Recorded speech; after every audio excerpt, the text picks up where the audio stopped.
Vamos então iniciar a nossa oração, a nossa meditação, e invocamos em primeiro lugar o Espírito Santo de Deus.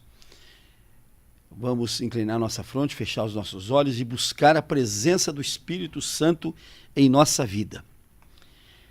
Nós temos de sempre pregar que o Espírito Santo é de uma importância vital para nós. Jesus disse: eu vou embora, mas enviarei o Espírito Santo de Deus, para que ele permaneça convosco até o fim dos séculos, morando dentro de cada um de vós.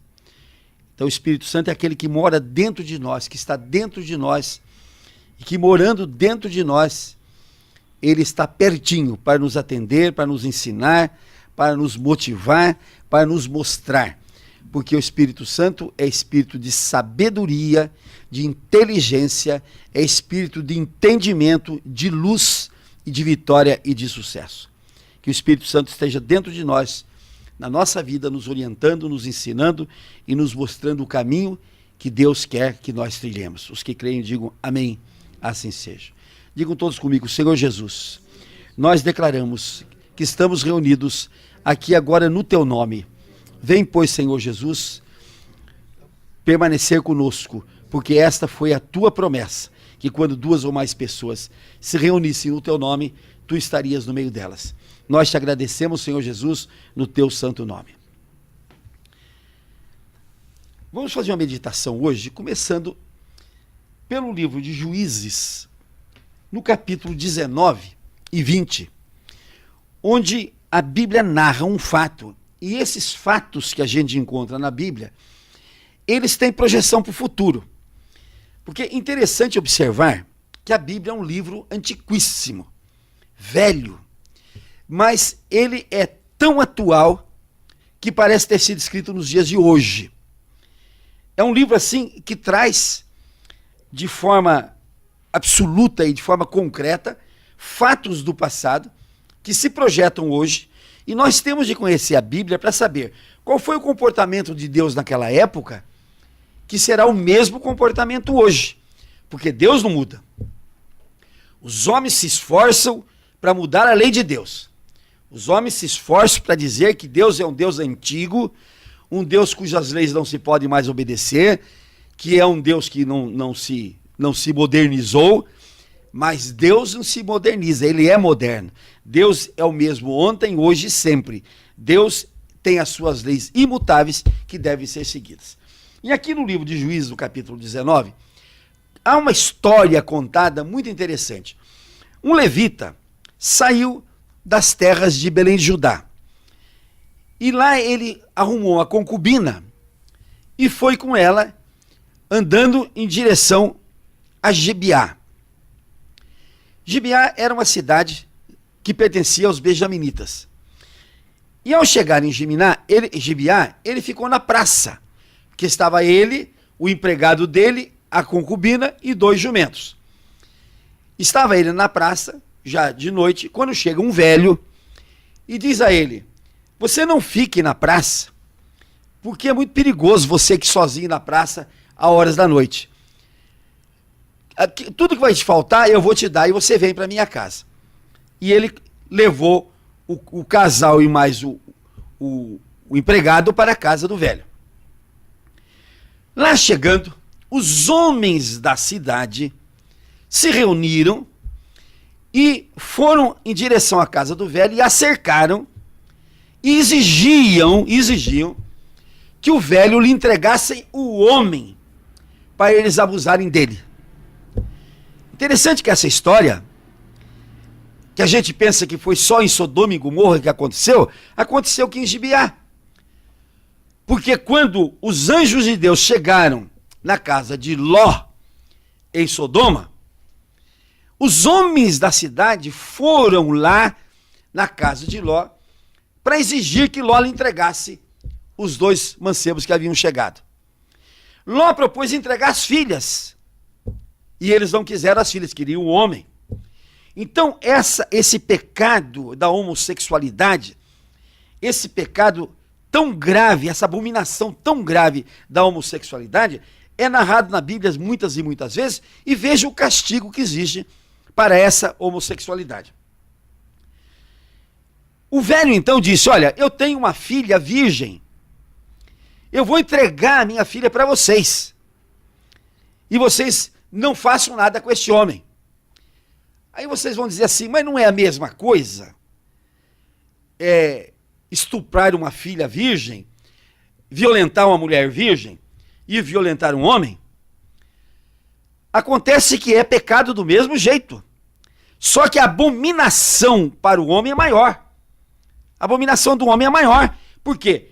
Porque este ato é um ato contra a natureza. Contra a natureza. Aí, com muito custo, eles resolveram aceitar a filha do homem e mais a concubina. E eles abusaram da concubina a noite inteira, de maneira que ela foi jogada quase morta de manhã na casa do marido dela, na casa do velho onde estava o marido dela. O marido dela, tomado de tanta raiva contra o povo de Israel, ele picou a mulher em vários pedaços e mandou levar a todas as tribos de Israel, contando o que havia acontecido com ele. Então, as tribos de Israel, revoltadas, se levantaram contra a cidade de Gibeá. E lá eles levaram 400 mil homens de guerra para destruir Gibeá. E aí nós vamos ver o que é que nós devemos ter na nossa vida quando a gente enfrenta problemas. 400 mil homens cercaram a cidade de Gibeá, onde havia 26 mil homens. E aí Deus deixou que a tribo de Judá arremetesse primeiro.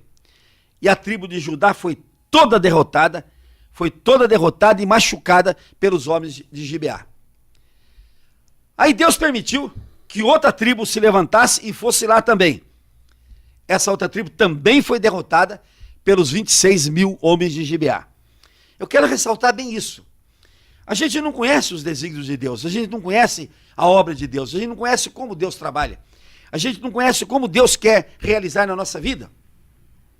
E nós costumamos desanimar na primeira derrota, no primeiro momento, no primeiro instante em que a gente se sente fracassado, a gente quer desanimar. E Deus disse: não desanimeis, porque a vitória será vossa. Quando vai ser? No meu dia, no meu tempo, diz Deus. E aí então Deus prepara o exército já não eram mais 400 mil, porque cerca de 50 mil haviam morrido. Ele prepara o exército para atacar de novo Gibeá. Então, com a estratégia que Deus deu, com o ensinamento que Deus deu ao povo de Israel, com a forma que Deus ensinou, o povo de Israel foi lá e destruiu toda a cidade de Gibeá, matou todos os homens da cidade de Gibeá, matou todos os habitantes da cidade de Gibeá e matou todas as cidades que estavam sob as ordens de Gibeá. Isso depois da terceira derrota. Eu quero falar para todos nós que estamos passando por crises, por problemas, por dificuldades. Há momentos que a gente parece derrotado. Nossa, mas eu estou com tanta fé, eu estou com tanta oração, eu estou com tanta dedicação a Deus, e a derrota vem. Deus está dizendo: não desanime, a vitória está próxima, o sucesso está próximo. Então a gente não pode desanimar, porque não é interessante ganhar uma batalha e perder a guerra. O que é interessante para nós é ganharmos a guerra. Podemos até perder batalhas, mas temos de ganhar a guerra. Então, esse é um exemplo. 3 vezes o povo de Israel arremeteu-se contra Gibeá e 3 vezes eles foram derrotados. Normalmente não se chega na terceira tentativa. Na primeira, na segunda já se desiste, já se vai embora. Mas o povo de Israel se botou diante, está escrito aqui, se ajoelharam, choraram diante de Deus, pediram iluminação a Deus, buscaram Deus, se colocaram diante de Deus. Senhor, o que acontece, Senhor? Nós estamos aqui punindo um erro grave que foi feito contra Israel, foi feito contra uma mulher de Israel. Nós estamos aqui punindo isso, Senhor. E por que tanta derrota? E por que tanta morte do nosso povo? Se a gente começa a perguntar para Deus, a gente facilmente não tem resposta, porque os desígnios de Deus são diferentes do nosso, os caminhos deles são diferentes do nosso, nós não entendemos por onde ele quer nos levar, só temos uma certeza, esta é uma certeza, aqueles que tiverem com Deus vão ganhar a guerra. Pode perder batalhas, mas vão ganhar a guerra. Porque Deus não deixa que os seus filhos sejam destruídos. Deus não permite que os seus filhos sejam derrotados. Deus não permite que seus filhos percam a guerra. Aqui nesse caso de Gibeá, só na quarta tentativa, após um monte de mortes, é que Deus permitiu que o povo de Gibeá fosse destruído pela abominação que cometeram contra uma mulher de Israel e abominação que queriam cometer contra um homem de Israel. Isto fica muito claro para nós, para a gente poder dimensionar a nossa atitude, dimensionar o nosso comportamento. Qualquer que seja o problema que vem sobre nós, se nós estivermos com Deus, se nós estivermos com Jesus, se nós tivermos a nossa vida entregue a Ele, podemos ter a certeza absoluta, haja o que houver, a vitória será feita no final.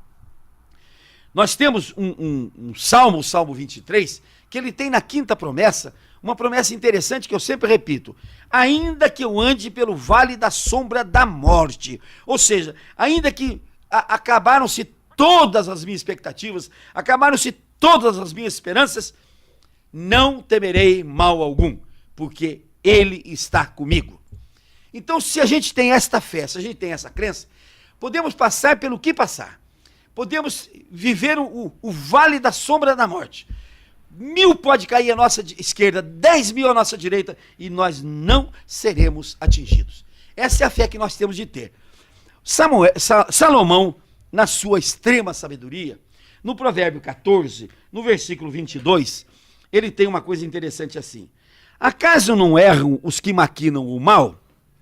Mas amor e fidelidade haverá para os que planejam o bem.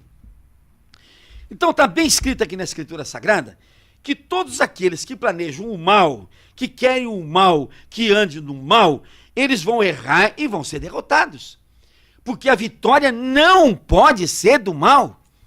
A vitória não pode ser do Satanás e do cão. A vitória não pode ser do inferno. Porque se nós admitirmos isso, nós temos que admitir que Deus será derrotado, e Ele não será derrotado nunca, porque Ele é a maior força do universo. Deus não construiu o universo para que Ele e os seus filhos fossem derrotados.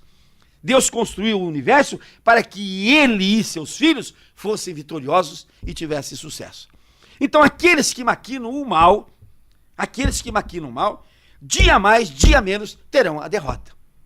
Aqueles que maquinam o mal, dia mais, dia menos, terão a derrota. E aqueles que têm o bem, está escrito aqui, amor e fidelidade haverá em todo o trabalho daqueles que maquinam o bem.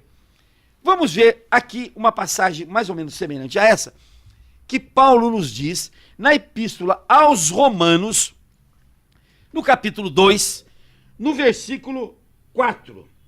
Olha o que ele diz aqui bem claro. Paulo, escrevendo aos Romanos, no capítulo 2, no versículo 4. No versículo 9. Tribulação e angústia virão sobre a alma de qualquer homem que faz o mal. Vamos repetir.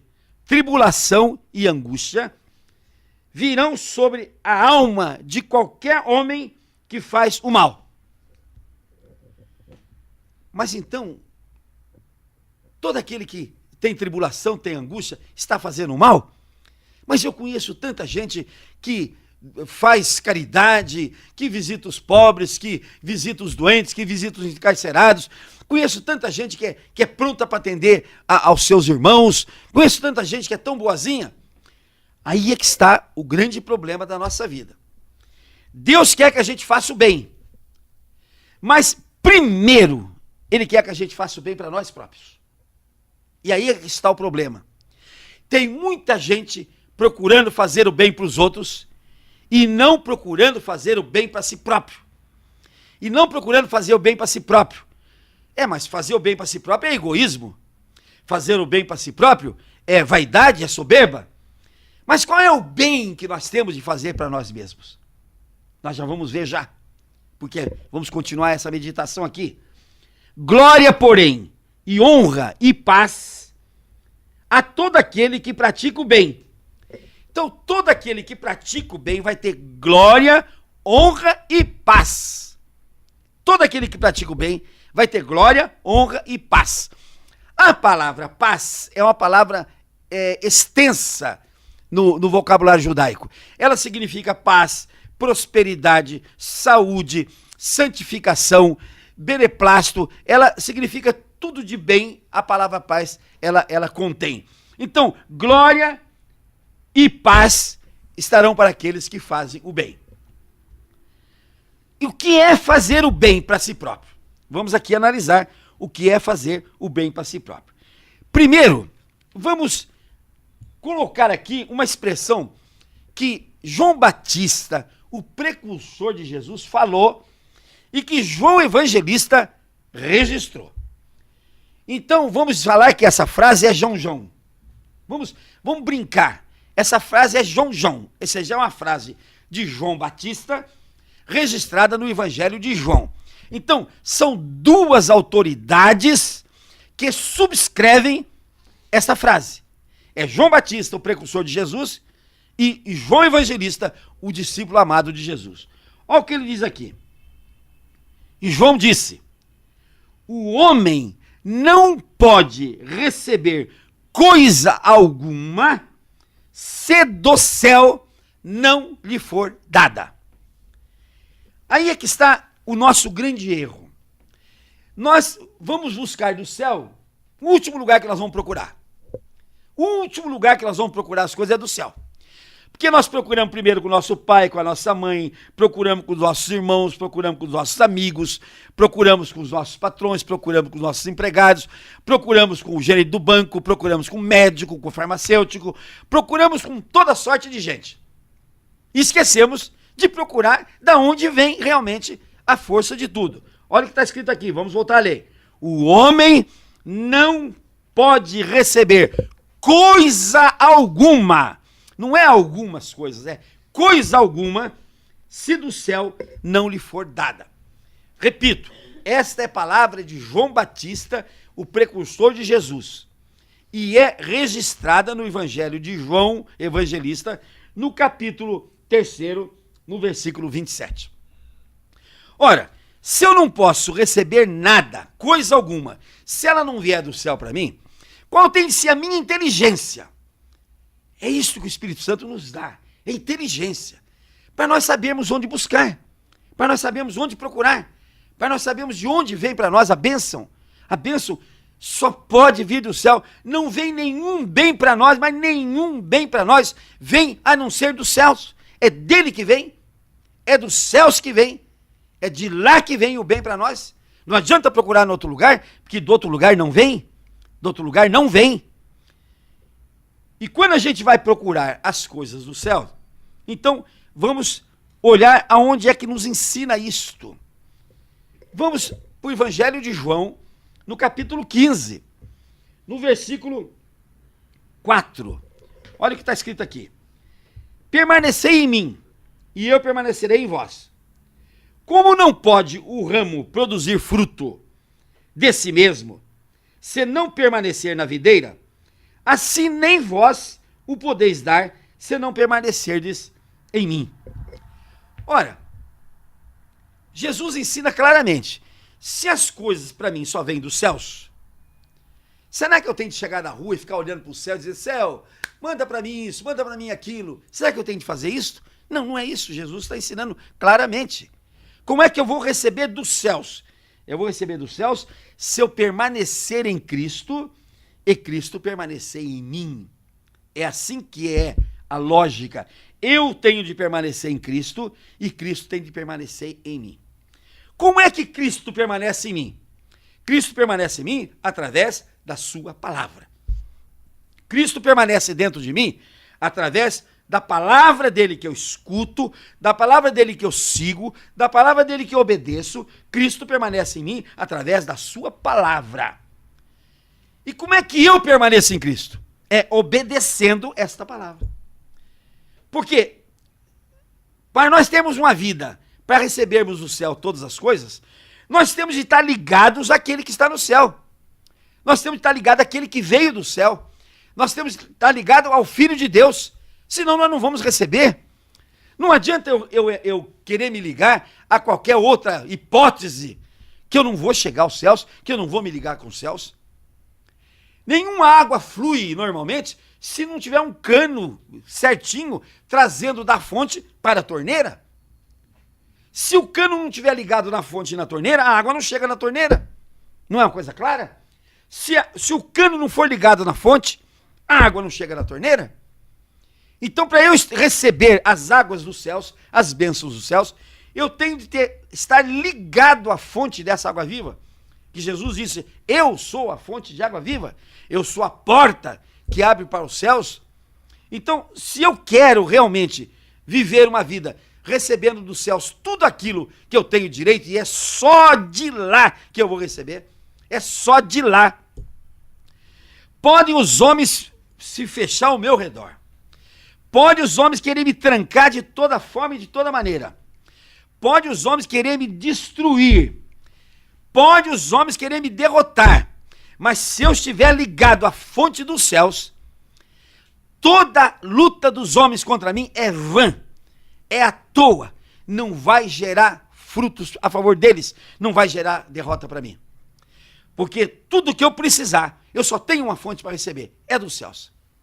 É dele que vem toda a fonte. Se ele trancar lá a fonte de água, aqui seca embaixo para mim. Tem tanta gente que diz, mas eu sou bonzinho, eu sou bacana, eu sou bom com a minha família, eu sou bom com meus filhos, eu sou bom com meu vizinho, eu sou bom não sei com quem, eu sou bom com o meu patrão, eu sou bom no meu serviço, sou bom de tudo. Mas não está ligado à fonte, não vai receber. Não vai receber. A torneira pode ser uma torneira de ouro. A pia pode ser uma bacia de ouro. Mas se não estiver ligada a água na fonte, a torneira não vai botar água. A torneira não vai botar água. Então, a única fonte que nós temos para que venha para nós as bênçãos dos céus, o único que está ligado aos céus é Jesus e mais ninguém. Então, se eu quiser receber as bênçãos dos céus, só tem uma maneira, é eu estar ligado a Jesus, porque ligado a Ele, Ele vai trazer para mim as fontes de água dos céus para a minha sede. Vejam bem, a gente pensa em várias maneiras de resolvermos os problemas. A fé é uma coisa que faz com que nós resolvamos todos os nossos problemas. Todos, todos, todos. Agora a pessoa diz, mas precisa ter uma fé muito grande, né, pastor? Precisa ter uma fé enorme. Não, Jesus disse, uma fé do tamanho de um grãozinho de mostarda. A fé que nós temos de ter é uma fezinha do tamanho de um grãozinho de mostarda. Não precisa ter uma fé enorme. Basta que a gente creia no Senhor Jesus e cobre dele. Cobre dele. Muita gente me pergunta, mas e quando o senhor cobra uma vez, duas vezes e não vem? Nós vimos aqui um exemplo hoje da luta contra os gibealitas. 3 vezes 400 mil homens se arremeteram contra 25 mil e perderam a batalha. 3 vezes perderam a batalha. Os desígnios de Deus a gente não entende, a gente não compreende porque é assim. Mas aquele povo, nas 3 vezes, aquele povo se colocou e de joelhos chorou, pediu a Deus, implorou a Deus, pediu perdão dos seus pecados, se compôs com Deus. Talvez fosse isso que Deus quisesse. Quando eles se compuseram com Deus, Deus disse, agora vocês vão vencer. Qualquer luta que você estiver enfrentando, qualquer dificuldade que você estiver enfrentando, qualquer remetida que você já deu e perdeu, deu a segunda e perdeu, deu a terceira e perdeu, não desanime, não desanime, porque Deus tem um propósito em cada vida aqui na terra. Para aqueles que ele não tem propósito, ele já levou embora. Ele só leva embora as pessoas para quem ele não tem mais propósito. Então morre. Já não tem mais propósito mesmo, morre.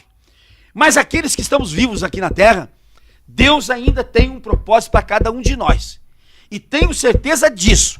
É propósito de vitória. É propósito de sucesso. Porque está escrito aqui na Escritura Sagrada. É bom que a gente sempre lembre disso. Deus disse, os meus pensamentos são mais altos do que os seus. Os meus caminhos são melhores do que os seus. Eu só penso bem para você e não mal. Eu só penso coisa para a tua alegria. E ele está escrito aqui na Escritura Sagrada. E ele nos dá ricamente tudo para a nossa alegria. E sabe como é que funciona isso? Nós somos filhos de Deus, criaturas de Deus. Ele quer a nossa alegria. Não é a alegria da beberragem, não é a alegria da droga, não é a alegria do pecado, não é a alegria do erro, não.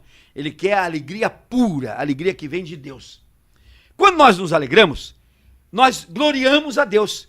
E Deus precisa dessa glória. Porque, veja bem, Deus estava bem no mundo, ele não precisava de nós. De repente, ele nos cria. E está escrito por que ele nos cria? Para a sua honra e sua glória, e para o seu louvor. Então, nós somos glória de Deus. Aqueles que não estão alegres, aqueles que estão tristes, não estão gloriando a Deus. E Deus quer que nós sejamos alegres. Ainda que, preste bem atenção, ainda que nós precisamos pedir a Ele que nos dê aquilo que nós queremos. E está escrito aqui, tudo que nós pedirmos ao Pai, em nome de Jesus, Ele vai nos dar. Então parece que é muito lógico, parece que é muito fácil a gente chegar à vitória e ao sucesso, quando a gente entende a Escritura Sagrada, quando a gente entende a Escritura de Deus. Tudo que nós pedirmos ao Pai, em nome do Filho, com fé, crendo e não duvidando, Ele vai nos dar no seu santo nome. Amém?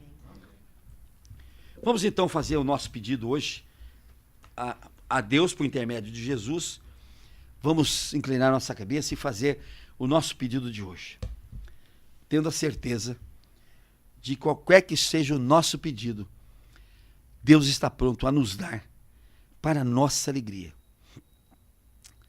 Mas Ele faz só nos dar aquela coisa que é para o nosso bem, que é para a honra e glória dEle. Ele vai nos dar. É só pedir, é só crer, é só ter a certeza, é só não duvidar que Ele vai nos dar. E com essa certeza, vamos declarar: Senhor Jesus, nós concordamos com todos os pedidos que foram feitos aqui agora, se para a tua honra e glória e se para o bem das pessoas que o pediram. Nós te agradecemos desde já a tua bondade. E vamos orar ao Pai Nosso agora. Pai nosso que estais no céu, santificado seja o teu nome. Venha a nós o teu reino. Seja feita a tua vontade, assim na terra como no céu. O pão nosso de cada dia nos dai hoje e perdoa as nossas dívidas, assim como nós perdoamos aos nossos devedores. E não nos deixes cair em tentação, e nos livra, Senhor, de todo o mal, porque teu, Senhor, só teu é o poder, o reino, a honra e a glória para todo sempre. Amém. Vamos aplaudir o Senhor Jesus? Pega o azeite lá para nós